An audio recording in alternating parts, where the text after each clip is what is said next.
Chapter 5, Communicating Nonverbally. The nature of nonverbal communication. So it includes those behaviors and characteristics that convey meaning without the use of words. So you can think of somebody shrugging their shoulders, if someone's leaning back, if someone is speaking louder, if someone is looking down when they speak, if someone is avoiding your gaze, or if someone's looking directly into your eyes. All of those are forms of nonverbal communications. 6 characteristics of nonverbal communication. So in communication context, people don't really use emoticons anymore. It's sort of dated, but we use emojis, animojis, other things to help you communicate.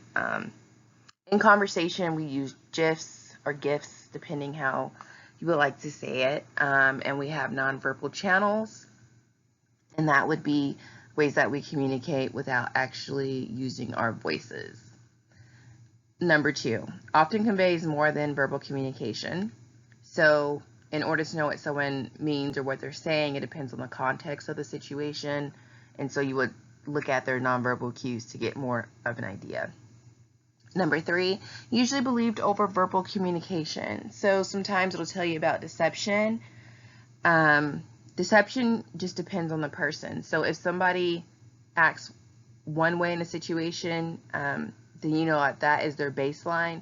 And when they deviate from that and end up doing something else, then that might tell you that they might be using deception or they might be concealing something. But there is no universal way of knowing if someone is lying.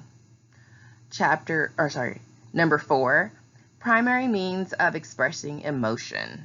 So we express our emotion through nonverbal communication, and it meta-communicates. So this type of communication non-verbally tells us more about what is really going on in our minds, how we are feeling, and then also could emphasize what we are trying to get across. Number 6, it can serve multiple functions. So it can help us manage conversations, maintain relationships, immediacy behaviors, and those are behaviors you display for people that you care about. So it could be a pat on the back, it could be a hug, it could be a kiss.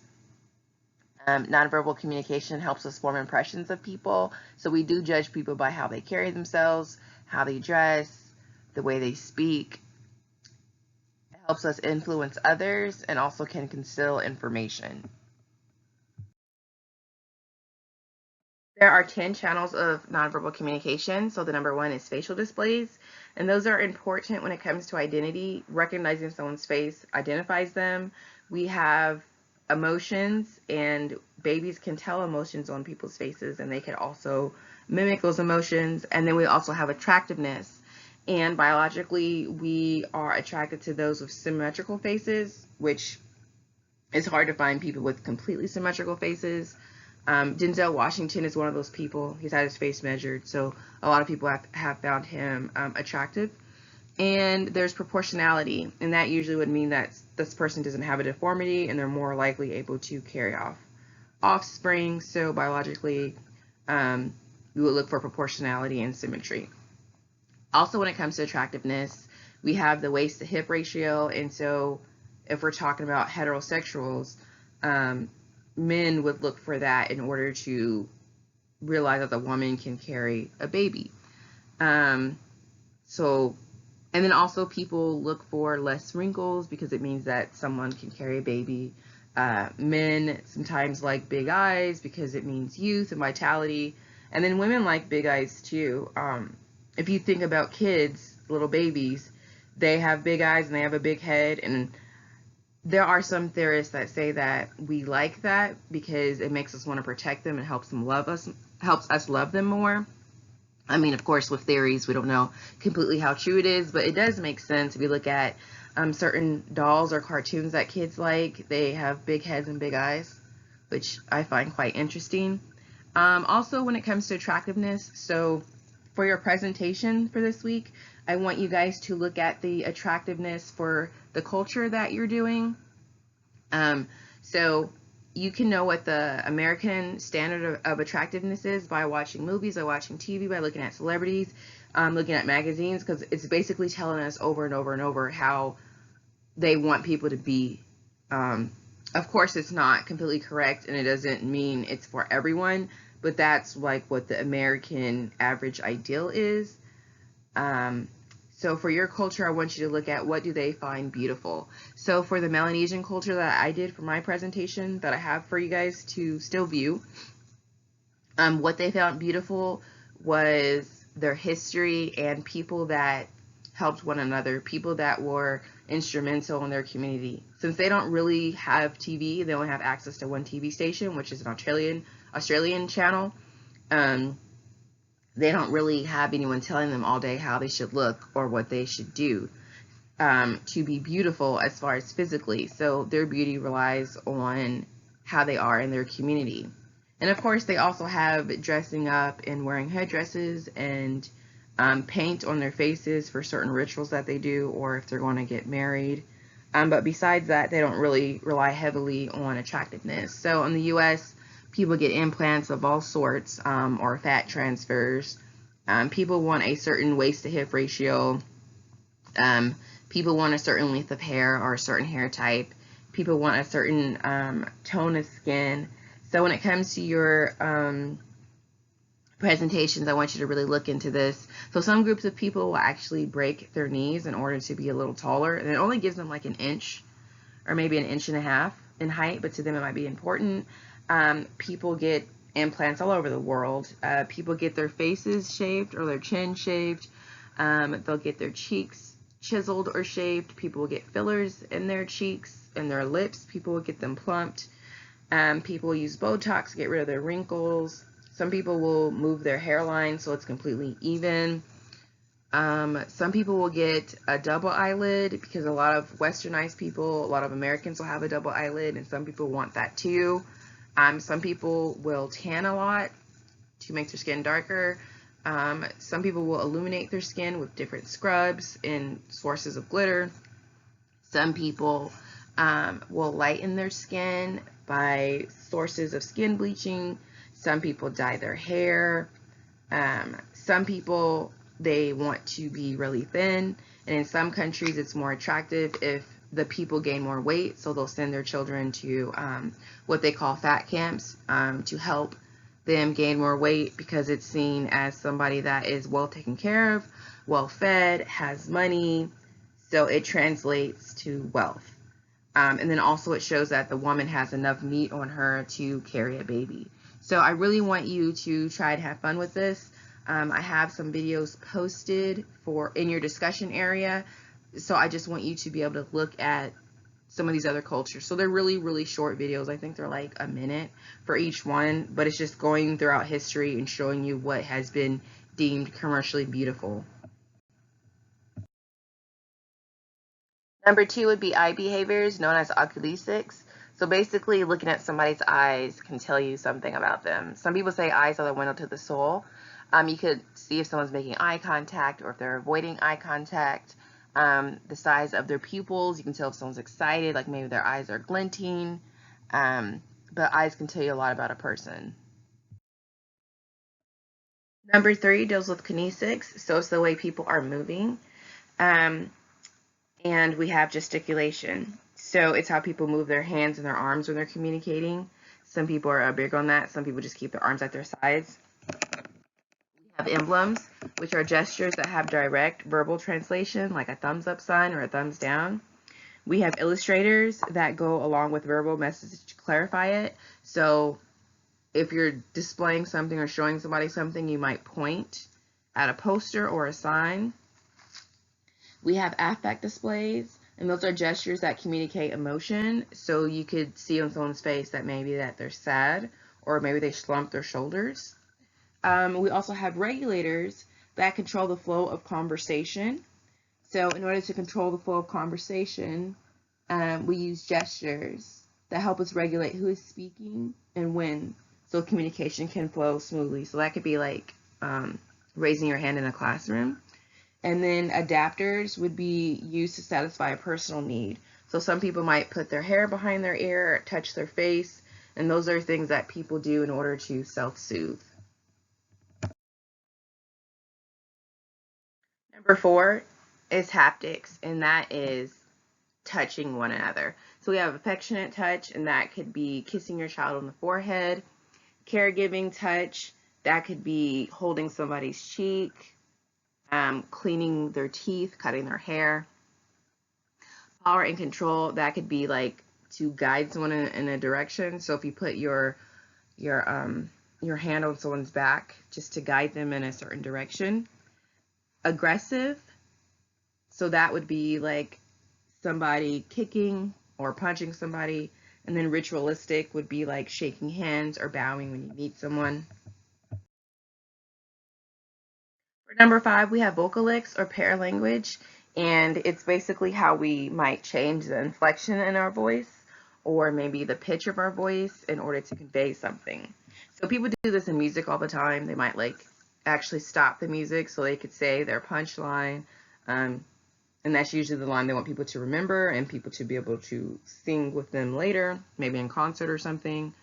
Or sometimes people might say something louder in a situation in order to get you to pay more attention to it. Or sometimes we'll pause and slow it down, whatever we're saying, so that way people can listen to the exact importance of what we're saying. Okay, so we have pitch, and that is how high or how deep your voice is. We have inflection, and that's talking about that variation in pitch. So you might go from high to low or low to high. We have volume, and that is how loud or quiet someone is. We have the rate, and that's how quickly someone speaks. And they say the average adult speaks at about 150 words per minute. Of course, that's average, so some people are faster, some people are slower when they speak.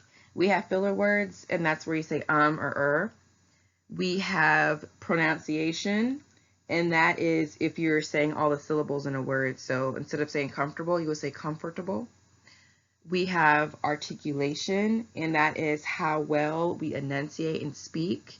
So think of like news reporters. They usually articulate their words well so everyone can understand them. Some people have an accent, just depending on where they're from. I probably have a California accent. We usually sound like we're on TV. That's just how we're taught to speak. And then we have silence. So silence is also a form of nonverbal communication, because someone could be giving you the silent treatment, and that's communicating something to you. Number 6 is olfactics, which is study of smell. So everyone has their own personal smell. If you want to know your personal smell, you can smell your pillow or someone in your family's pillow.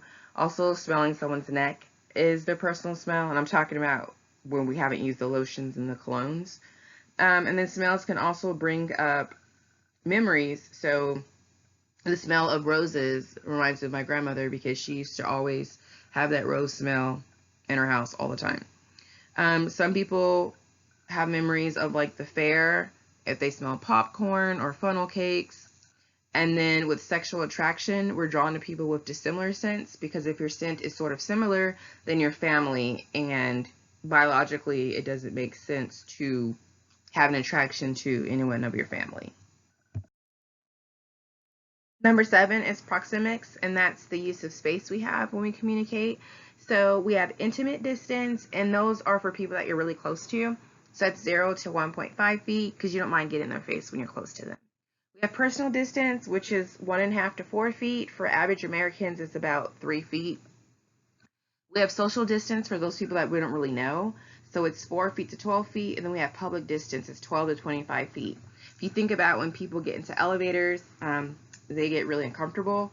So when I was younger, I had a psychology class when I was earning my bachelor's. And one of our professors told us to just do all these random experiments. So one of them was to go into an elevator with everyone, and after the door shuts, just like turn around and face everyone and just look at them. It just makes people really uncomfortable. Most people avoid eye contact in an elevator unless it's someone that they know. People look down, people look up, people look at their phones. But if you're curious, you can try it. It's pretty hilarious, but it makes people uncomfortable.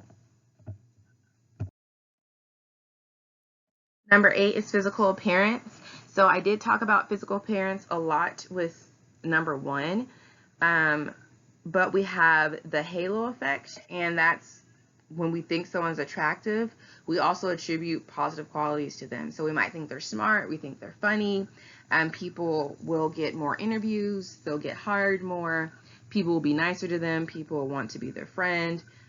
So of course there's a lot of pressures, and it can lead to negative things as far as eating disorders.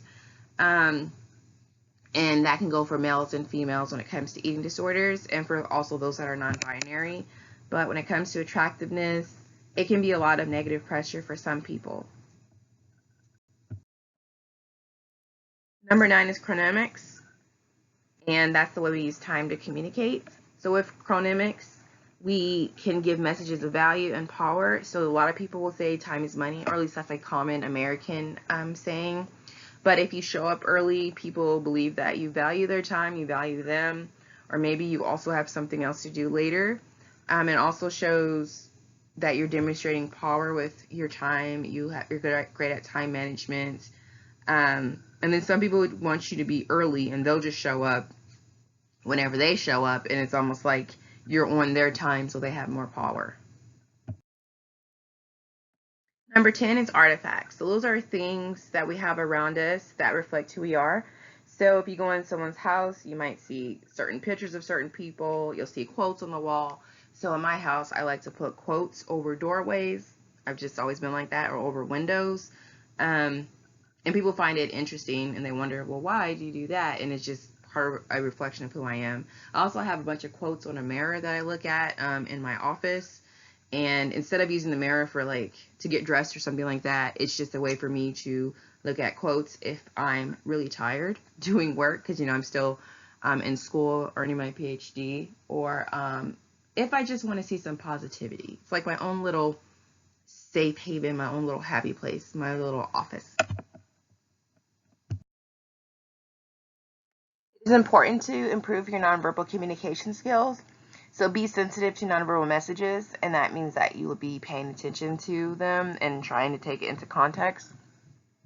And you also want to be able to decipher the meaning of nonverbal messages. So what is somebody trying to convey with their nonverbal communication? Expressing nonverbal messages. So spend time with highly expressive people, and also participate in games that exercise your nonverbal expression skills if you would like to improve your communication skills.